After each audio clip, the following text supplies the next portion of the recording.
All right, here we are back at Patriot Motors quick status report.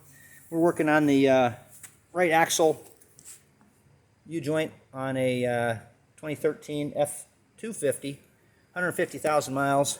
Found that we had a really bad U-joint, so we've got a brand new one in here. Just put that in today, and we've got new seals, of course. Shaft's all cleaned up, ready to be reinstalled. Looks very nice, good condition. And it's going to go right back in the truck over here tomorrow. We've got the new seal in the axle there. Got a cloth in there just to keep dust out and bugs out while I was working on the other stuff. Went ahead and just removed the whole knuckle entirely because I always wanted to make sure that the ball joints were in good condition. We've got a new drag link off the steering box and a new upper tie rod end. Lower tie rod still looking good. So we'll get that put in tomorrow. We'll show you how that goes. More tomorrow.